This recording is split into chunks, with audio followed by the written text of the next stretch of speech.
Good afternoon to all students. Today I am going to explain class 11th biology chapter first the living world. ठीक है, सो living world's के अंतर्गत हम diversities के बारे में देखेंगे कि ऑल प्लांट्स एनिमल्स जो डाइवर्सिटी में आपका डिस्ट्रीब्यूट है उनमें आपका क्लासिफिकेशन कैसे होता है। ठीक है, उनका पर्टिकुलर ग्रुप में फाइलम क्लास ऑर्डर में किस प्रकार से डिवाइड किया गया है। ठीक है, तो फर्स्ट लाल बायोलॉजी देखते हैं। ठीक है, बायोलॉजी टर्म्स कहाँ से आया है और उसका मीनिंग क्या होता है। ठीक है, सो बायोलॉजी देखें तो बायोलॉजी जो टर्म्स है या biology is derived from Greek word BIOS means life, लॉजिया means study. ठीक है, यानी लाइफ के जो स्टडी करते हैं उसको हम लोग क्या बोलते हैं, यानी जीवों का अध्ययन। हिंदी में बोले तो जीवों का अध्ययन मतलब जितने भी जीव हैं, चाहे वह प्लांट हो चाहे एनिमल्स हो, उनका एनाटॉमी, फिजियोलॉजी, सारा मोर्फोलॉजी, सारा जो स्टडी किया जाता है उसको हम लोग क्या बोलते हैं, आपका स्टडी ऑफ बायोलॉजी। ठीक, स्टडी ऑफ लाइफ। ठीक है, उसका स्ट्रक्चरल फंक्शनल सारा जो यूनिट है उसको डीपली स्टडी किया जाता है। ठीक है, जितने भी लाइफ फॉर्म्स हैं, ठीक, लाइक प्लांट्स, एनिमल्स एटसेट्रा। ठीक है, that is a biology terms. BIOS means life, लॉजिया means study. Biology is the study of life and living organisms. Biology वह टर्म है जिसके द्वारा सारे लिविंग ऑर्गेनिजम्स का स्टडी किया जाता है, जितने लाइफ फॉर्म है उसका पूरा स्टडी किया जाता है। इसको हम लोग क्या बोलते हैं, बायोलॉजी। ठीक है, जीवों का अध्ययन। बात करें लाइफ की, life can be defined as the property of quality of the living organisms. हम लाइफ को कैसे डिफाइन कर सकते हैं, जितने भी लिविंग ऑर्गेनिजम्स है उनमें क्या क्वालिटी है, उसकी क्या प्रॉपर्टी है, उस बेस पर ही हम किसी भी लाइफ को क्या करेंगे, डिफाइन कर सकते हैं। ठीक है, और जो नॉन लिविंग थिंग्स होते हैं उनमें जो सारे प्रॉपर्टीज़ और जो क्वालिटीज़ होते हैं वो क्या होते हैं, एब्सेंट होते हैं। ठीक है, तो लाइफ को बेसिकली अगर डिफाइन किया जाए तो उसमें जो बेसिक फीचर्स हैं, बेसिक जो कैरेक्टरिस्टिक हैं उसको हम लोग देखें तो सबसे फर्स्ट होगा आपका ग्रोथ। जितने भी आपका लिविंग ऑर्गेनिजम्स हैं, जितने भी लाइफ हैं, ठीक है, उनमें क्या होगा, पर्टिकुलर स्टेज में क्या होगा, ग्रोथ कंटिन्यू क्या होता, ग्रोथ होता जाएगा। ठीक है, स्मॉल से बिगर ऐसे होते होते उसका जो स्ट्रक्चरल और जो भी फंक्शनल सारी भी आपको वाइटल एक्टिविटीज़ हैं परफॉर्म करने के लिए उनमें ग्रोथ होता है। ठीक है, मेटाबॉलिज्म्स, लिविंग ऑर्गेनिजम्स का एक बेसिक कैरेक्टर यह भी है कि उनके अंदर मेटाबॉलिज्म्स, जितने भी फूड स्टफ वह आपका लेगा उसका मेटाबॉलिज्म्स पूरे बॉडी में होना बहुत ही एसेंशियल होगा। ठीक है, यह भी एक बेसिक कैरेक्टर है लिविंग ऑर्गेनिजम्स का कि उनके मेटाबॉलिक फंक्शंस क्या होगा, चलेगा। ठीक है, जितने भी आपका लिविंग ऑर्गेनिजम्स उसमें response to stimuli, living organisms का बेसिक कैरेक्टर यह भी है कि जो भी आपका एक्सटर्नल हो स्टिमुलाई है उसके प्रति क्या करेगा, जितना भी लिविंग ऑर्गेनिजम्स हैं रिस्पॉन्स देगा। ठीक है, उसी से उसके बॉडी का मूवमेंट्स होगा, सारे फंक्शंस होंगे, सारे एक्टिविटीज़ होंगे, इंटरनली एक्सटर्नली जितने भी आपको वाइटल एक्टिविटीज़ हैं क्या के थ्रू रिस्पॉन्स, कोई भी स्टिमुलाई के प्रति क्या करेगा, वह रिस्पॉन्स देगा। यह बेसिक कैरेक्टर है आपका लिविंग ऑर्गेनिजम्स का। रिप्रोडक्शन, रिप्रोडक्शन भी एक बेसिक कैरेक्टर है। अपने ऑफ स्प्रिंग, अपने समान यानी सिमिलर ऑफ स्प्रिंग को प्रोड्यूस कर जो जनरेशन टू जनरेशन अपने पीढ़ी को आगे ले जाना। ठीक है, generation to generation offspring को ट्रांसफ़र करना, यह प्रोसेस क्या कहलाता है, हमारा रिप्रोडक्शन। ठीक है, मतलब अपने समान सिमिलर ऑर्गेनिज्म को प्रोड्यूस करना। ठीक है, और उनको नेक्स्ट जनरेशन के लिए तैयार करना। ठीक है, यह क्या कहलाता है, हमारा रिप्रोडक्शन। ठीक है, रिप्रोडक्शन जब होगा तभी जो होता है आपका स्पीसीज यानी स्पेसिएशन की जो प्रोसेस है जिसके अंतर्गत न्यू स्पीसीज का फॉर्मेशन होता है। ठीक है, तो बेसिक ये चार जो है आपका प्रॉपर्टीज़ हैं और क्वालिटीज़ हैं सारे लिविंग ऑर्गेनिजम्स के, लिविंग फॉर्म्स के। ठीक है, जिसके थ्रू ही हम उसको बोल सकते हैं कि यह सजीव है, यह निर्जीव है, यह लिविंग है, यह नॉन लिविंग है। अगर ये सारे क्वालिटीज़ किसी ऑर्गेनिजम्स में किसी भी आपका ऑर्गेनिजम्स एब्सेंट है तो वह क्या कहलाएगा, नॉन लिविंग। अब ये सारे जो बेसिक टर्म्स हैं वो अगर कोई भी आपका ऑर्गेनिजम्स में है तो वो क्या कहलाएगा, लिविंग ऑर्गेनिजम्स, ठीक है, या फिर लाइफ फॉर्म, ठीक है। तो बेसिकली हमने बायोलॉजी और लाइफ के टर्म्स को देखा। अब देखते हैं हम लोग कैरेक्टरिस्टिक्स ऑफ लिविंग थिंग्स, ठीक है। तो वही है जो हम अभी देखे कि उसमें क्या क्या कैरेक्टर्स है लिविंग थिंग्स के। तो ग्रोथ होना चाहिए, उसमें रिप्रोडक्शन की प्रोसेस होना चाहिए, उसमें मेटाबॉलिज्म सारे फंक्शन जो है आपका होना चाहिए, रिस्पॉन्स देना चाहिए, स्टिमुलाई जो भी आपका एक्सटर्नल स्टिमुलस है या स्टिमुलाई है उसके अकॉर्डिंग क्या करना चाहिए, रिस्पॉन्स देना चाहिए। जब ये सारे कैरेक्टर्स होंगे तभी हम उसको लिविंग थिंग्स या फिर सजीव बोल सकते हैं, ठीक है।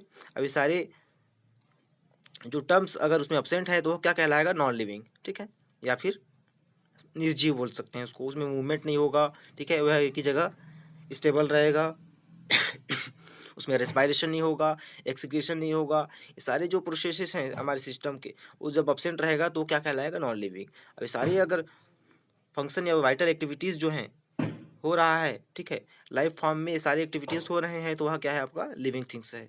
ये आपका सारी लिविंग थिंग का बेसिक कैरेक्टर्स है, ठीक है, जो आपका लिविंग थिंग परफॉर्म करते हैं। बात करें ग्रोथ की, तो ग्रोथ की अगर बात करें तो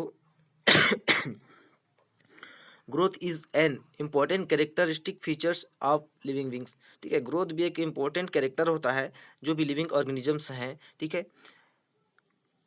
क्योंकि जब ग्रोथ होगा तभी हम उसको मान सकेंगे कि ये आपका सजीव है या हमारे निर्जीव है, ठीक है, क्योंकि नॉन लिविंग में ग्रोथ एब्सेंट होता है, लेकिन जो लिविंग थिंग्स होते हैं उसमें पर्टिकुलर टाइम पीरियड में क्या हो जाता है, ऑर्गेनिजम्स का ग्रोथ होते जाता है, ठीक है। उसका आपका स्ट्रक्चरली भी ग्रोथ होगा और इंटरनली ऑर्गन्स जो रहेंगे उनका भी ग्रोथ होता है। The increase in mass and numbers, जो कि उनके बॉडी मास में और उनकी जो संख्या है, जो जो नंबर्स हैं उसमें भी क्या होगा, इंक्रीज होता जाएगा, ग्रोथ होगा तो, ठीक है। Non living object also grow the mass by एक्यूमुलेशंस material on its surface, ठीक है। जो नॉन लिविंग थिंग्स हैं उनका भी जो मास होता है वह भी क्या होता है, ग्रोथ होता है, ठीक है। उनके सरफेस को अगर देखें तो उनमें भी क्या होता है, ग्रोथ कहीं कहीं पे देखा जाता है, ठीक है। Growth is a living beings take place due to internal processional divisions, ठीक है। अब ग्रोथ की बात करें, लिविंग थिंग्स में ग्रोथ की बात करें तो यह आपका जो सेल डिवीज़न होता है जितने भी ऑर्गेनिजम्स में, उसके इंटरनल जो प्रोसेसेस है उसमें क्या होता है, सेल का जो डिवीज़न होता है उसके थ्रू ही आपका ऑर्गेनिजम्स का ग्रोथ होता है। Plant show continuous growth throughout their life span, will animal show growth up to a certain age. जो प्लांट्स होते हैं उनमें कंटिन्यू लाइफ स्पेन में क्या होता है, ग्रोथ होते रहता है, सेल डिवीजन होते ही रहता है। लेकिन जो एनिमल्स होते हैं उनका उनमें आपका कुछ सर्टन जो स्टेज होता है या फिर एज होता है उसी में उनका क्या होता है, आपका ग्रोथ होता है, ठीक है। बात करें रिप्रोडक्शन की, रिप्रोडक्शन की बात करें तो यह भी लिविंग थिंग्स के बेसिक कैरेक्टर्स है, जिसमें all living beings produce the their offspring by process of reproduction, ठीक है। तो रिप्रोडक्शन के प्रोसेस के थ्रू ही जितने भी लिविंग बींग्स हैं, लिविंग ऑर्गेनिजम्स हैं, वह अपने ऑफ स्प्रिंग को रिप्रोड्यूस करते हैं या फिर प्रोड्यूस करते हैं, ठीक है। मतलब अपने ही समान जीवों को उत्पन्न करने की जो क्षमता होती है उसको हम लोग क्या बोलते हैं, प्रजनन या फिर रिप्रोडक्शन, ठीक है। मतलब अपने समान सेम ऑफ स्प्रिंग को रिप्रोड्यूस करना, सिमिलर रिप्रोड्यूस आपका ऑर्गेनिज्म को प्रोड्यूस करना, ठीक है। Reproduction is an important process for continuing the lineage of the species. तो रिप्रोडक्शन की जो प्रोसेस है वह बहुत ही इंपॉर्टेंट होता है, ठीक है। स्पीसीज को कंटिन्यू जो है आपका नेक्स्ट जनरेशन के लिए सभी ऑर्गेनिजम्स में रिप्रोडक्शन बहुत ही जरूरी है, उसकी पीढ़ी को आगे बढ़ाने के लिए, ठीक है। जब रिप्रोडक्शन होगा तभी जो आपका न्यू ऑफ स्प्रिंग प्रोड्यूस होगा, और न्यू ऑफ स्प्रिंग प्रोड्यूस होगा तभी वो अपने नंबर्स में इंक्रीज करेगा, अगले जनरेशन के लिए अपनी जो कम्युनिटी है उसको बढ़ाएगा, ठीक है। अपनी स्पीसीज के जो नंबर्स हैं उनको इंक्रीज करेगा, और यह प्रोसेस किसके थ्रू होगा, रिप्रोडक्शन के थ्रू ही होगा, ठीक है। जब दो मेल और फीमेल गैमिट्स रिप्रोडक्शन या फिर फर्टिलाइजेशन करेंगे तो उन्हीं से हमारा न्यू ऑफ स्प्रिंग का फॉर्मेशन होगा, और जो जनरेशन टू जनरेशन अपनी लाइफ फॉर्म को, अपने स्पीसीज को कंटिन्यू ग्रो करेगा। रिप्रोडक्शन की बात करें तो बेसिकली 2 टाइप्स के होंगे रिप्रोडक्शन। एक सेक्सुअल रिप्रोडक्शन होता है जिसमें आपका मेल और एक फीमेल का रिक्वायरमेंट रहता है, स्पर्म और ओवा के बीच में फर्टिलाइजेशन होता है, ठीक है। असेक्सुअल की बात करें तो इसमें आपका 2 गैमेट्स की रिक्वायरमेंट नहीं होती है, ठीक है। इसमें मेल गैमेट फीमेल गैमेट की रिक्वायरमेंट नहीं होती है। यह जो है था असेक्सुअल होता है। सेक्सुअल जो होता है इसमें सेक्स प्रोसेस के थ्रू होता है, लेकिन असेक्सुअल जो होता है वह एक ही ऑर्गेनिज्म जो होते हैं अपने बॉडी को डिफरेंट डिफरेंट पार्ट्स में डिवाइड करके न्यू ऑफस्प्रिंग का फॉर्मेशन करते हैं, जिसको हम लोग क्या बोलते हैं, असेक्सुअल रिप्रोडक्शन, ठीक है। बात करें फंगई की देखें तो fungi reproduce by asexual spores, ठीक है। जो फंगई देखें तो उसमें क्या होता है, एक स्पोर्स बनते हैं, उस स्पोर्स के थ्रू असेक्सुअल रिप्रोडक्शन होता है, जिससे न्यू ऑफस्प्रिंग या न्यू फंगई का फॉर्मेशन होता जाता है और अपने नंबर्स को इंक्रीज करता जाता है। ईस्ट एंड हाइड्रा की बात करें तो इनमें भी आपका असेक्सुअल रिप्रोडक्शन होता है। ईस्ट और हाइड्रा में बडिंग प्रोसेस होता है। ईस्ट और हाइड्रा में क्या होता है, बडिंग, उसमें क्या होता है, जो उसका बॉडी पार्ट होता है उसमें बर्ड्स निकलते हैं और वह बर्ड्स जो है ग्रो करके न्यू ईस्ट या फिर न्यू हाइड्रा का फॉर्मेशन करता है। यह प्रोसेस क्या कहलाता है, आपका बडिंग, जो कि जो बर्ड निकलता है वह डिवाइड हो जाता है, उससे अलग होकर न्यू हाइड्रा या फिर न्यू ईस्ट को फॉर्म करता है। बात करें प्लेनेरिया की तो प्लेनेरिया को हम लोग फ्लैट वार्म भी बोलते हैं। उनमें होता है असेक्सुअल रिप्रोडक्शन के अंतर्गत रीजेनरेशन, ठीक है। जो उनका बॉडी पार्ट्स है वह बीच से डिवाइड होकर रीजेनरेट होकर न्यू आपका प्लेनेरिया का फॉर्मेशन करेगा, बीच से टूट कर या फिर डिवाइड होकर, ठीक है। इसमें भी आपका असेक्सुअल रिप्रोडक्शन होता है, ठीक है। बात करें यूनिसेलुलर की तो यूनिसेलुलर ऑर्गेनिजम्स लाइक बैक्टीरिया,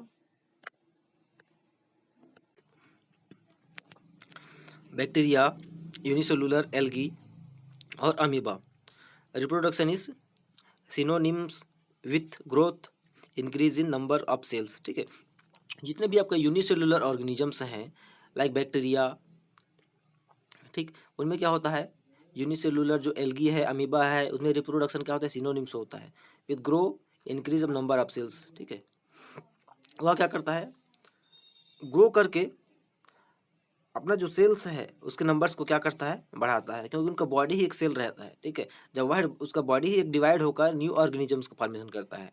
इनमें भी क्या प्रोसेस होता है हमारा, बाइनरी फिजन बोल सकते हैं इसको, क्योंकि एक अमीबा है वह उसका बीच का भाग कॉन्ट्रैक्ट होकर डिवाइड होकर न्यूक्लियस रीजन और साइटोप्लाज्म रीजन डिवाइड होकर न्यू अमीबा का फॉर्मेशन करता है, जिसको हम लोग क्या बोल सकते हैं, बाइनरी फिजन, ठीक है।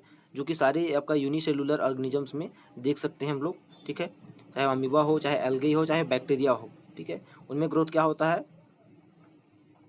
उसमें आपका सेक्सुअल रिप्रोडक्शन के थ्रू बाइनरी प्रोसेस होता है, जिसमें डिवाइड हो जाता है जो भी अमीबा रहता है वह, ठीक है, और ग्रोथ करते जाता है, अपने नंबर्स में इंक्रीज करते जाता है सेल्स की, ठीक है।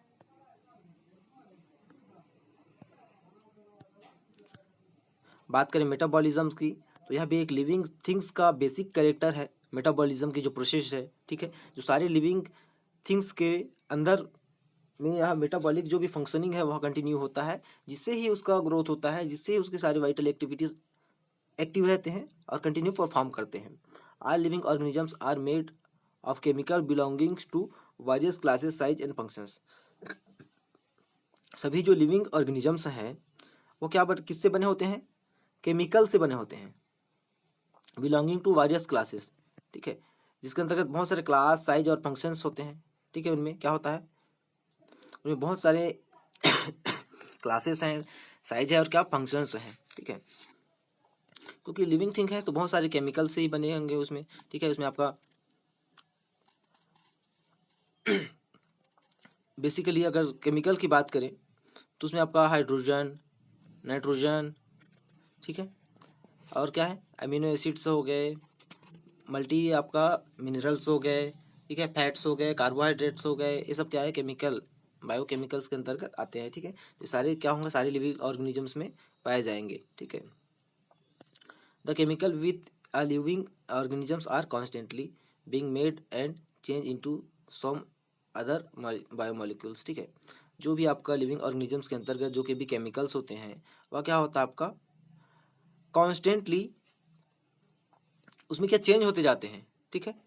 क्या होते जाते हैं, made up change into some other biomolecules, मतलब जो दूसरे बायोमोलिक्यूल्स है उसके ही जैसा जितने भी आपका लिविंग ऑर्गेनिजम्स में केमिकल्स होते हैं वो भी क्या होते हैं, कॉन्स्टेंटली बनते जाते हैं और चेंज होते जाते हैं। यह प्रोसेस कंटिन्यू हमारे बॉडी में चलता रहता है, ठीक है। मतलब जितने भी केमिकल जो भी एक्टिविटीज़ है या फिर जो भी रिएक्शंस है वो हमारे बॉडी में कंटिन्यू चलते रहता है और उसमें चेंजेस आते रहते हैं, ठीक है। जैसे कि अदर बायोमोलिक्यूल्स में हमें दिखाई देते हैं। The sum total of all the chemical reaction occurring our body is metabolism. और हमारे बॉडी में जितने भी केमिकल रिएक्शंस होते हैं या फिर जितने भी केमिकल रिएक्शंस पाए जाते हैं, ठीक है, उन सभी का सम टोटल जो है हमारा क्या कहलाता है? मेटाबॉलिज्म, ठीक है। मतलब मेटाबॉलिज्म के अंतर्गत हमारी बॉडी में जितने भी आपका केमिकल्स हैं, protein, carbohydrate, lipids, amino acids, ये सारे जो आपका केमिकल सबस्टेंसेस हैं वो डिफरेंस क्लास, साइज, फंक्शंस अलग अलग होते हैं सबके, ठीक है। इन सारे लिविंग ऑर्गेनिजम्स में आप कॉन्स्टेंटली चेंज होते रहता है। जितने भी आपका केमिकल रिएक्शन है क्या होते रहता है? चेंज होते रहता है। उन सभी चीज़ का सम टोटल को हम लोग क्या बोल सकते हैं? मेटाबॉलिज्म्स, ठीक है। मेटाबॉलिज्म्स के अंतर्गत बेसिकली टू एक्टिविटीज़ होंगे, एक एनाबॉलिज्म्स होगा, एक कैटाबॉलिज्म्स होगा। एनाबॉलिज्म्स के थ्रू सारा फूड को जो हम लोग मेटाबॉलिज्म आपका लिए हैं अपने फूड स्टफ के थ्रू, भोजन के थ्रू, उसको क्या किया जाएगा? पूरा बॉडी में न्यूट्रिशन के रूप में डिवाइड या फिर डिस्ट्रीब्यूट या फिर सर्कुलेट किया जाएगा। लेकिन एनाबॉलिज्म की बात करें तो सारे जो फूड स्टफ हम लिए गए हैं उसको क्या अलग अलग पार्ट्स में क्या कर तोड़ा जाएगा, ठीक है। लिपिड्स, विटामिन्स, कार्बोहाइड्रेट, प्रोटीन्स, इस प्रकार से अलग अलग डिवाइड करके उसको कैटाबोलाइज किया जाएगा और उसके बाद उसको एनाबोलाइज करके सारे बॉडी में डिस्ट्रीब्यूट कर दिया जाएगा, ठीक है। तो मेटाबॉलिज्म के अंतर्गत दो प्रोसेस होता है, एक कैटाबॉलिज्म मतलब तोड़ना, एनाबॉलिज्म मतलब सर्कुलेट करना, ठीक है। That is a metabolism. No non living object exhibit metabolism. और जितने भी नॉन लिविंग ऑब्जेक्ट हैं, जितने भी नॉन लिविंग ऑर्गेनिजम्स हैं, उनमें मेटाबॉलिक जो भी फंक्शनिंग है वह नहीं होता है। और मेटाबॉलिक फंक्शन के थ्रू ही हमारे बॉडी का सारा जो एक्टिविटीज़ है वह कंटिन्यू सुचारू रूप से चलता है, ठीक है। बात करें रिस्पॉन्स टू एक्सटर्नल स्टिमुलाई की, तो एक्सटर्नल जो भी स्टिमुलाई है उसके प्रति किस प्रकार से हमारा बॉडी रिस्पॉन्स देता है, ठीक है। तो यह भी एक बेसिक कैरेक्टर है लिविंग थिंग्स का, ठीक है। जितने भी लिविंग ऑर्गेनिज्म हैं वह रिस्पॉन्स करते हैं, ठीक है, अपने एक्सटर्नल जो भी आपका सराउंडिंग इन्वायरमेंट है उसके अकॉर्डिंग, उसके प्रति, ठीक है, उसके लिए क्या करते हैं? रिस्पॉन्स देते हैं, ठीक है। कि आपका एग्जाम्पल ग्रुप में देखें तो जब ठंडी का मौसम आता है, एक्सटर्नल इन्वायरमेंट जब ठंडी हो जाती है तो जितने भी लिविंग ऑर्गेनिजम्स हैं वह वार्म या फिर आपका गर्म स्थान पर चले जाते हैं, ठीक है। जब बारिश आता है तो जितने भी आपके लिविंग ऑर्गेनिजम्स हैं, चाहे वह छोटे आपका इन्वर्टिब्रेट से लेके वर्टिब्रेट्स तक, हायर वर्टिब्रेट तक जितने भी आपका ऑर्गेनिजम्स हैं वो क्या होगा? अपना उसके प्रति जो भी आपका, चाहे रेनिंग हो, चाहे आपका विंटर सीजन हो, चाहे आपका समर सीजन हो, ठीक है, अलग अलग क्लाइमेट, अलग अलग एक्सटर्नल इन्वायरमेंट के अकॉर्डिंग क्या करता है? वह रिस्पॉन्स देता है। चाहे वह प्लांट हो चाहे एनिमल्स हो, सभी में यह रिस्पॉन्स देखा जाता है, जो कि यह बेसिक कैरेक्टर है आपका एक्सटर्नल स्टिमुलाई के प्रति सारे लिविंग ऑर्गेनिजम्स में, सारे लिविंग थिंग्स में। Respond to environment stimuli could physical, chemical and biological. और जितने भी आपका ऑर्गेनिजम्स है वह इन्वायरमेंट के अकॉर्डिंग कौन सा रिस्पॉन्स देता है? फिजिकल रिस्पॉन्स भी देगा, केमिकल रिस्पॉन्स भी देगा और बायोलॉजिकल रिस्पॉन्स, तीनों रिस्पॉन्स को परफॉर्म करता है। Plant response to external factor, light, water, temperature, other organisms for pollutants, ठीक है। जो प्लांट्स होते हैं वह भी जो भी एक्सटर्नल फैक्टर्स होते हैं, जैसे कि लाइट हो गया, सनलाइट हो गया, वाटर हो गया, हमारा टेम्परेचर हो गया, उसके प्रति क्या करता है? रिस्पॉन्स देता है, ठीक है। और अदर ऑर्गेनिजम्स जो भी होते हैं वो जो उसके प्रति भी रिस्पॉन्स देगा, और जो भी पॉल्यूटेंट रहेगा, ठीक है, जो भी हमारे इन्वायरमेंट में पॉल्यूटेंट रहेगा उसके प्रति भी रिस्पॉन्स देगा, और जितने अदर ऑर्गेनिजम्स हैं उनके प्रति भी रिस्पॉन्स देता है, ठीक है। तो प्लांट कितने सारे आपका एक्सटर्नल फैक्टर्स हैं जिसके प्रति वह रिस्पॉन्स देता है, ठीक है। Organisms can sense response to environmental issues. और जितने भी ऑर्गेनिजम्स हैं उनमें सेंस ऑर्गन पाए जाएंगे स्पेसिफिक, जिसके प्रति वह सेंसेशन जो है आपका शो करता है, रिस्पॉन्स देता है। जो भी एक्सटर्नल इन्वायरमेंट है उसके प्रति क्या देता है? रिस्पॉन्स देता है सेंस के थ्रू, जितने भी ऑर्गेनिजम्स हैं, ठीक है। Photoperiod effect, reproduction and seasonal breedings both plants and animals. बात करें फोटोपीरियड इफेक्ट की, तो जितने भी आपका चाहे प्लांट हो चाहे एनिमल हो, जो कि अपना रिप्रोडक्शन जो प्रोसेस होता है, जो कि सीजनल ब्रीडर्स होते हैं, वह भी एक्सटर्नल इन्वायरमेंट या फिर सीजन के अकॉर्डिंग क्या करता है? रिस्पॉन्स देता है। जैसे कि एग्जांपल को हम फ्रॉग को देखें तो फ्रॉग जो रहता है केवल जब बरसात लगने वाला रहता है या रेनी सीजन रहता है, उसी समय जो है उनका ब्रीडिंग का सीजन होता है। उसी समय जो होता है वह एग ले करता है और new baby of spring frog को फॉर्मेशन करता है। तो यह क्या है हमारा सीजनल ब्रीडर्स, यानी सीजन पर ही वह जो ऑर्गेनिज्म है और रिस्पॉन्स देता है, जो भी आपका एक्सटर्नल स्टिमुलाई है उसके प्रति सीजन में ही रिस्पॉन्स देता है। ठीक है, स्नेक को भी देख सकते हैं केवल बरसात के दिन या फिर ठंडी के सीजन में ही ज़्यादातर उसमें भी रिप्रोडक्शन की प्रोसेस होती है। बर्ड्स जो रहते हैं वो भी आपका एक निश्चित आपका सीजन में या फिर टाइम पीरियड में ही ब्रीडिंग प्रोसेस, रिप्रोडक्शन की जो प्रोसेस होता है उसको शो करते हैं, फॉलो करते हैं। ठीक है, तो ये क्या हो गया आपका इफेक्ट हो गया इन्वायरमेंट का। ठीक है, जो कि लिविंग ऑर्गेनिजम्स का जो बेसिक कैरेक्टर है उसके थ्रू फॉलो होता है, चाहे वह रिप्रोडक्शन हो, ठीक है, चाहे ग्रोथ हो। यह प्लांट में और एनिमल दोनों में शो होता है। Organisms handle chemical entering their bodies and aware the surroundings. जितने भी ऑर्गेनिजम्स हैं, ठीक है, जब उनके बॉडी में कोई भी केमिकल्स जो रहेंगे इंटरिंग करेंगे तो उसके प्रति क्या होगा, अपने चारों ओर सराउंडिंग जो रहेगा उसको क्या करेगा, अवेयर करेगा। कौन, जितने भी ऑर्गेनिजम्स हैं। तो यह भी क्या है आपका रिस्पॉन्स एक्सटर्नल स्टिमुलाई के प्रति। Human beings the only organisms which has self consciousness. केवल ये ह्यूमन बींग्स ही है एक one of the most organisms है जो कि सेल्फ कॉन्शियसनेस जो रहता है इसमें बेसिक रूप से हमें देखा जाता है। ठीक है, मतलब खुद के अंदर कंट्रोल या फिर खुद के अंदर सोचने, कॉन्शियसनेस, किसी चीज़ को महसूस करने की जो क्षमता होती है, ठीक है, एबिलिटी जो होती है, कॉन्शियसनेस की जो एबिलिटी होती है वो केवल ह्यूमन बींग्स में देखा जाता है। ठीक है,